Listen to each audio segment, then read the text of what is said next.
आप देख रहे हैं जेके चैनल और मैं हूं महेंद्र जीत सिंह। चौंकाने वाली घटना जो है वो कश्मीर से सामने आई है और भाजपा के सरपंच मोहम्मद यूसुफ गनी द्वारा लड़की के साथ बलात्कार का एक मामला सामने आया। हालांकि इस मामले में एफआईआर जो है वो दर्ज हो चुकी है, मगर किस तरह कॉर्पोरेटर जो है वो रिश्वत के मामले में सामने आई, जिसके बाद पार्टी ने पार्टी से निकाल दिया। और उससे पहले नुपुर शर्मा की बात करें, उनका विवादित बयान सामने आया और 6 साल के लिए उन्हें भी पार्टी से निकाल दिया गया। तो किस तरह की छवि जो है वो भाजपा के नेताओं द्वारा की जा रही है और किस तरह की छवि जो है वो भाजपा के नेताओं की होती जा रही है। और जिस तरह से कश्मीर घाटी से एक बलात्कार का मामला, वो भी भाजपा सरपंच का नाम जिसमें सामने आया है। दुखद होता है जब इस तरह से बातें सामने आ रही है। आखिरकार ये नेता करना क्या चाहते हैं, इन सब पे चर्चा करने के लिए इस समय हमारे साथ सुरेंद्र जी मौजूद हैं। सुरेंद्र जी, किस तरह की छवि जो है भाजपा के नेताओं की आ रही है, जैसे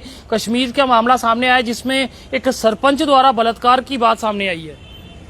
महेंद्र जी, देखिए, बहुत ही दुखद घटना है ये और हम इसकी कड़ी निंदा करते हैं और जम्मू कश्मीर एडमिनिस्ट्रेशन से ये अपील करते हैं कि ऐसे दरिंदों को तुरंत जो है वो फांसी दे देनी चाहिए, क्योंकि भारतीय जनता पार्टी के साथ जुड़े हुए जितने भी लोग हैं वो मैक्सिमम जो है हर तरह का जुल्म रहे हैं।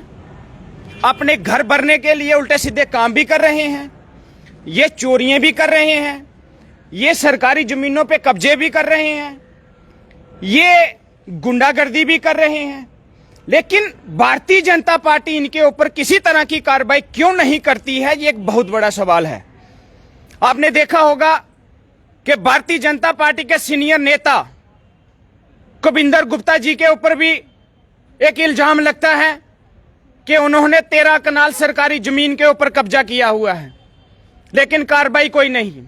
उनकी बेटी की नौकरी को भी लीगल तरीके से पेपरों में बताया गया, उसके ऊपर भी कोई कार्रवाई नहीं।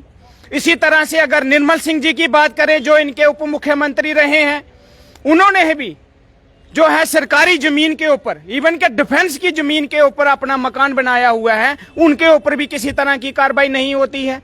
इसी तरह से जो दूसरे नेता हैं, शत शर्मा जी का नाम आया, उन्होंने भी बीजेपुर में बहुत सी सरकारी जमीन के ऊपर कब्जा किया हुआ है। इसी तरह से रामनगर से जो विधायक रहे हैं रणबीर सिंह पठानिया जी, उन्होंने भी बहुत सी सरकारी जमीन के ऊपर कब्जा किया हुआ है। लेकिन इनके ऊपर किसी तरह की भारतीय जनता पार्टी कार्रवाई नहीं करती है, ये समाज के लिए एक बहुत बड़ा नुकसान है। इसी तरह से अगर आप देखिए, थोड़े ही दिन पहले इनकी एक कॉरपोरेटर ज्योति जिसका नाम है, उनके घर वाला और वो दोनों मिलकर 10,000 रुपए की रिश्वत ले रहे थे, उनके ऊपर भी किसी तरह की कार्रवाई नहीं होती है। हम ये कहना चाहते हैं कि ये चल क्या रहा है, युवाओं को जो है वो परेशान किया जा रहा है। अग्निपथ जैसी स्कीमों को ला करके युवाओं की जिंदगी बर्बाद की जा रही है। इसी तरह से जो डेली वेजर हैं, जो कंट्रैक्चुअल हैं, आंगनबाड़ी वर्कर्स हैं, आशा वर्कर्स हैं, जितने भी लोग जो अलग अलग विभागों में लगे हुए हैं, हर रोज सड़कों पर होते हैं और बात तक नहीं रेंग रही है। ये बलात्कार के मामले भी सामने आ रहे हैं। अब ये देखिए, अब ये बलात्कार के मामले भी सामने आई है। मैं अब ये नाम नहीं लेना चाहता हूँ। थोड़ी देर पहले भी एक ऐसा ही मामला भारतीय जनता पार्टी की एक नेता के हस्बैंड के खिलाफ भी आया था। उन्होंने भी अपने किसी रिश्तेदार की बेटी के साथ जो है वो बलात्कार करने की कोशिश की थी। ये इतनी घटिया और इतने घटिया इनके नेता हैं, जितनी इनकी निंदा की जाए उतनी कम है। हम ये पूछना चाहते हैं कि आप समझते क्या हो समाज को? आप जब चाहो, जहां चाहो, जिस तरह का जुर्म चाहो आप करते जा रहे हो और आपको कोई पूछने वाला नहीं है। हम जो भारतीय जनता पार्टी को ये कहना चाहते हैं, जब टीवी पे आप लोगों ने भाषण देने होते हो तो आप कहते हो कि हम किसी तरह का जुल्म जो है वो अवाम के ऊपर बर्दाश्त नहीं करेंगे, हम रिश्वतखोरी बर्दाश्त नहीं करेंगे, हम किसी तरह की गलत बात जो है कोई भी नेता करता है उसको बर्दाश्त नहीं करेंगे। और जब आपके नेता करते हैं तो आप उनको संरक्षण देते हो। कितनी बेशर्मी है आप भारतीय जनता पार्टी के लिए और इनकी सरकार के लिए कि ये अपने ही दरिंदों के ऊपर कार्रवाई जो है वो नहीं करते हैं, सिर्फ अवाम को हिंदू मुस्लिम के तहत बांटने की कोशिश कर रहे हैं, अमीर गरीब के करके बांटने की कोशिश कर रहे हैं। और जब भी इन लोगों को किसी गरीब के मसले को बताया जाता है तो ये कहते हैं हम पाकिस्तान को नहीं छोड़ेंगे। इस तरह के बयानबाजी से इन लोगों को परहेज करना चाहिए, शर्म आनी चाहिए ऐसे लोगों को जो इस तरह की बयानबाजियां करते हैं। आप देश को बांटना चाहते हो, कौम मजहब में बांटना चाहते हो, और अवाम को देना क्या चाहते हो? आपने जम्मू को जो है वो शराब का शहर बना दिया, टोल प्लाजाओं का शहर बना दिया, महंगाई जो है वो चरम सीमा पर है, बेरोजगारी चरम सीमा पर है, उसके ऊपर तो कोई बात करता नहीं है। और नई नई स्कीमें जो हैं वो गरीब लोगों के ऊपर जबरदस्ती थोपी जा रही है, जिसकी हम कड़ी निंदा करते हैं। तो क्या लगता है ऐसे भाजपा 50 के पार हो सकती है, क्योंकि उनका हर बार कहना है कि इस बार 50 के पार?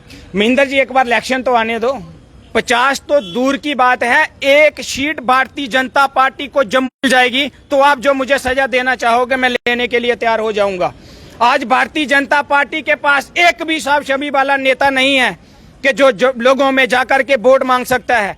आप इनको बोलिए कि अपने नाम पे वोट मांग कर देखिए, अगर आपको कोई पंच बना दे तो हम किसी तरह की भी सजा लेने के लिए तैयार हैं।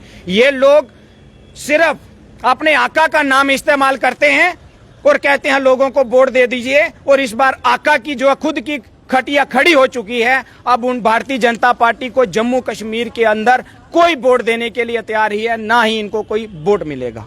तो आपको बता दूं कि दुखद खबर जो है वो कश्मीर के बडगाम इलाके से सामने आई है, जहां भाजपा के सरपंच के खिलाफ मामला दर्ज करवाया गया है और बलात्कार का मामला ये दर्ज करवाया गया है। आखिरकार भाजपा के नेताओं की छवि किस तरह की बन रही है और किस तरह की मानसिकता सामने आ रही है, दुर्भाग्यपूर्ण वाकया। सख्त से सख्त कार्रवाई जो है ऐसे नेताओं के खिलाफ होनी चाहिए, सिर्फ पार्टी से निकालना ही काफी नहीं है। आखिरकार जांचना होगा कि ऐसे और कितने लोग जो हैं इस पार्टी के साथ और भी जुड़े हैं। फिलहाल जिस तरह की ये खबर सामने आई और उससे पहले जिस तरह से रिश्वत का मामला एक देखने को मिला, जिस तरह से भाजपा की एक कॉरपोरेटर रिश्वत में मुलविस हुई और उसे भी निकालना पड़ा, उसके बाद नपुर शर्मा का मामला ने कितना तूल पकड़ा वो आप सब जानते हैं। फिलहाल अपने सुझाव जो हैं वो कमेंट सेक्शन में जरूर साझा कीजिए। देखते रहिए जेके चैनल।